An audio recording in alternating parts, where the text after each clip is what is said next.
Hello student. आज हमारी वापस क्लास स्टार्ट हो गई है ऑनलाइन की। और सब कैसे हैं? बढ़िया।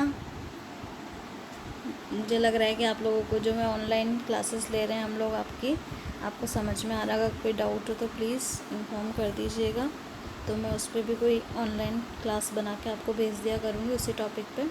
ठीक है, तो आज हमारा जो नेक्स्ट है क्वांटिटी थ्योरी ऑफ, उसका सेकंड थॉट स्टार्ट होगा फिशर का। ठीक है, इससे पहले हमने नॉर्मली परंपरावादी क्लासिकल थॉट पढ़ा था क्वांटिटी थ्योरी ऑफ मनी का। अभी हम लोग जो है सबसे इम्पॉर्टेंट टॉपिक पढ़ेंगे, सबसे इम्पॉर्टेंट थ्योरी पढ़ेंगे ऑफ मनी की, क्वांटिटी ऑफ मनी की, वो है फिशर की, जिसका सिद्धांत थ्योरी का नाम है फिशर का मुद्रा परिमाण सिद्धांत, व्याख्या एवं इसकी समीकरण।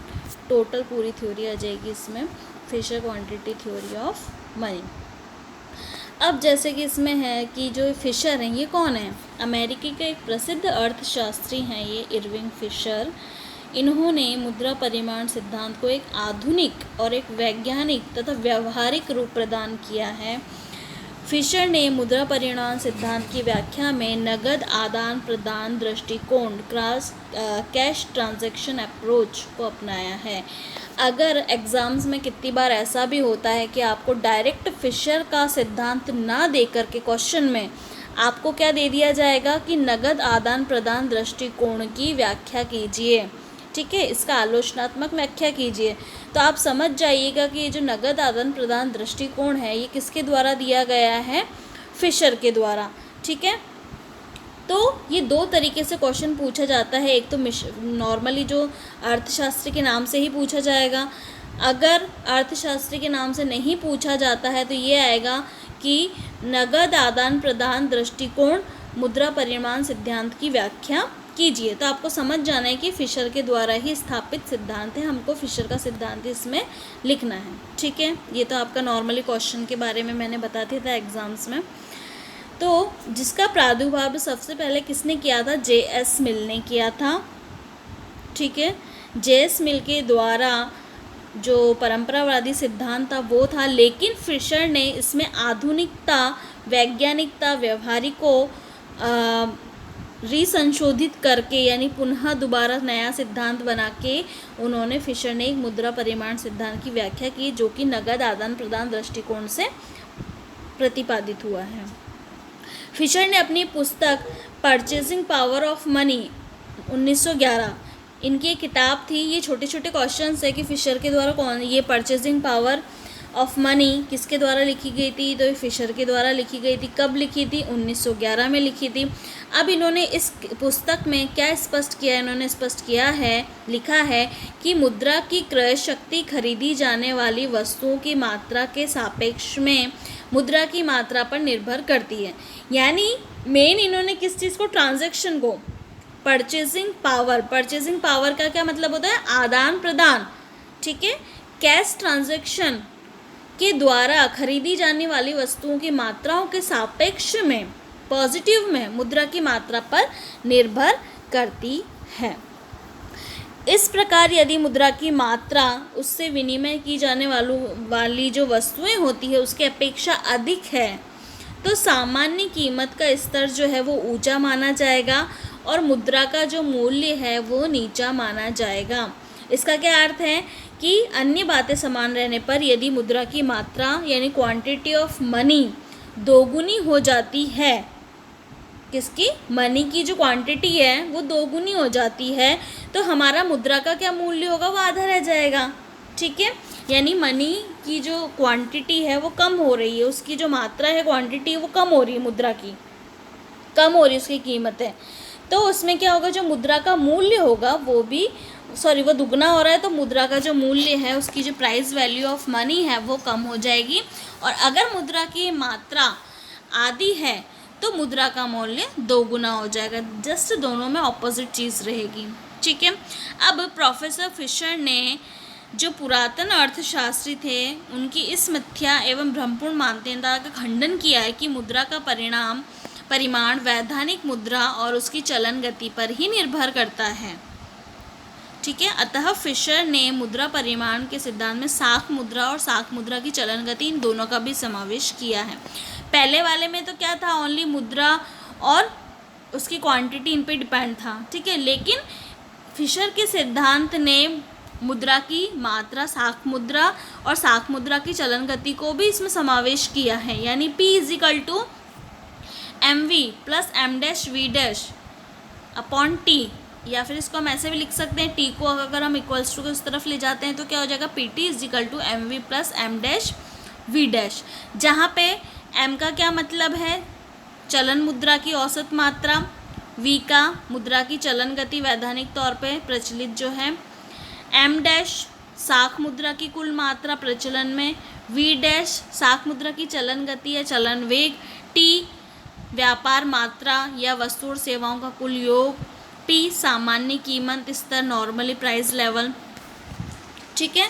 तो ये एक आपकी इक्वेशंस थी फिशर के द्वारा। ये भी कितनी बार आपके जैसे छोटे छोटे क्वेश्चंस आते हैं, चाहे कंपटीशन एग्जाम हो या नॉर्मली आपका खुद का सब्जेक्ट वाइज क्वेश्चन हो, तो उसमें भी आपका ये सिद्धांत, जैसे आपको इक्वेशन दे दी और इक्वेशन देने के बाद पूछा जाएगा कि ये जो समीकरण किस अर्थशास्त्री के द्वारा दिया गया है और ये कौन सी थ्योरी से कनेक्टेड है।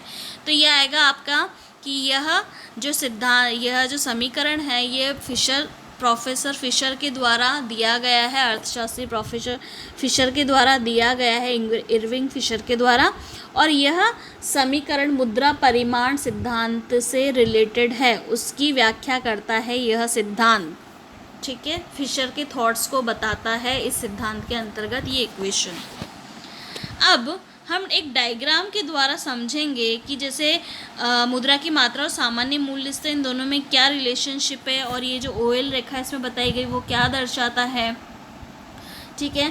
तो इस डायग्राम के देखिए, OX अक्ष पे मुद्रा की मात्रा ली गई है, OY एक्सिस पे सामान्य मूल्य स्तर लिया गया है, और जो OL रेखा है यह इन दोनों के पॉजिटिव रिलेशनशिप को दर्शाती है कि अगर मुद्रा की मात्रा बढ़ेगी तो सामान्य मूल्य स्तर भी बढ़ेगा, अगर मुद्रा की मात्रा कम होगी तो सामान्य मूल्य स्तर भी कम होगा। जैसे कि रेखा चित्र में स्पष्ट है कि जब मुद्रा की मात्रा OM1 थी तो सामान्य मूल्य स्तर OP1 था, पर जब मुद्रा की मात्रा घट करके आधी OM3 रह गई तो सामान्य मूल्य स्तर भी घट करके OP3 रह गया। और इसके विपरीत जब मुद्रा की मात्रा OM1 से बढ़ करके OM2 हो जाएगी तो सामान्य मूल्य स्तर भी OP1 से बढ़ करके OP2 हो जाएगा। यानी इन दोनों में पॉजिटिव रिलेशनशिप है, किस किस में, मुद्रा की मात्रा में और सामान्य मूल्य स्तर में।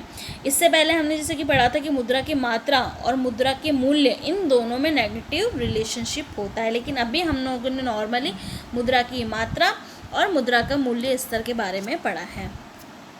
इसके बाद में हम आ जाते हैं कि फिशर के जो मुद्रा परिणाम सिद्धांत, उसकी क्या क्या मान्यताएं हैं, क्या क्या इक्वेशंस या क्या क्या मान्यता एजम्पशंस को लेके फिशर चला है इस सिद्धांत को प्रतिपादित करने में।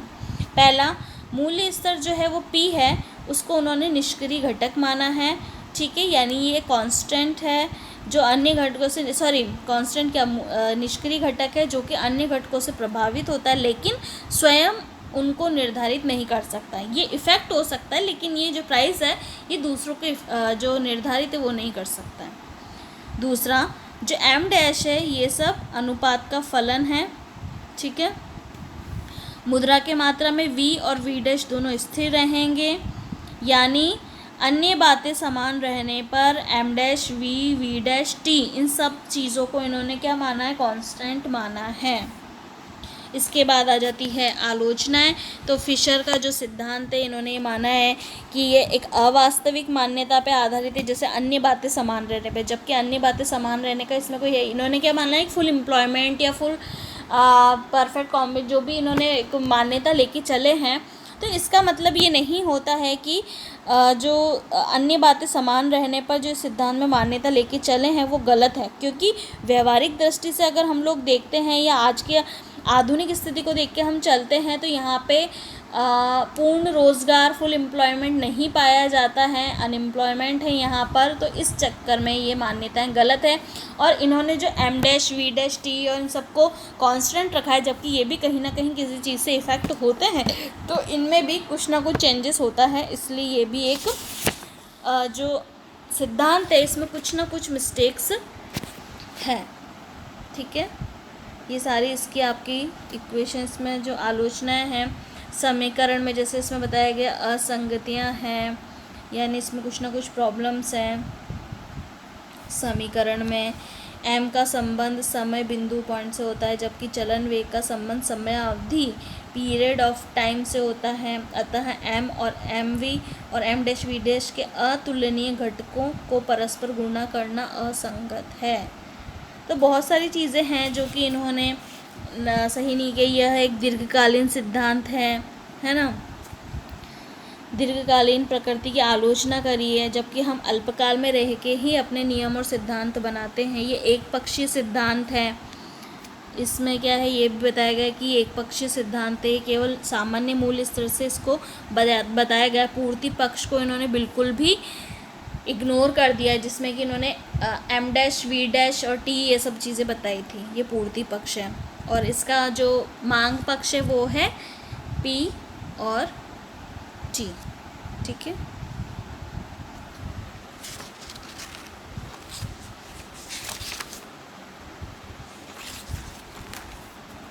ये सब चीज़ें आ जाएगी आपके इसमें। तो ये ऐसा है सिद्धांत है। और लास्ट में हम देखते हैं कि ये जो सिद्धांत है इसमें समय समय पर विभिन्न देशों में मुद्रा की मात्रा में कमी, वृद्धि कर, मूल्य स्तर नियंत्रण करने का प्रयास किया गया है। ठीक है, जर्मनी में मुद्रा की मात्रा कम करने के लिए एक पुरानी मुद्रा के बदले में नई मुद्रा जारी भी की गई। आज हमारे देश में भी मूल्य स्तर पर नियंत्रण करने के लिए मुद्रा और साख की मात्रा में कमी के प्रयत्न किए जा रहे हैं। इससे सिद्ध होता है कि फिशर के मुद्रा परिणाम सिद्धांत में मौलिक सत्यता है, परंतु उनमें संशोधन की आवश्यकता को भी महसूस किया गया है। कैम्ब्रिज अर्थशास्त्री ने इस दायित्व को निभाया, जो कि हम आगे वाले इसमें टॉपिक में पढ़ेंगे। कैम्ब्रिज थ्योरी पढ़ेंगे अब हम इसके बाद। Okay, thank you.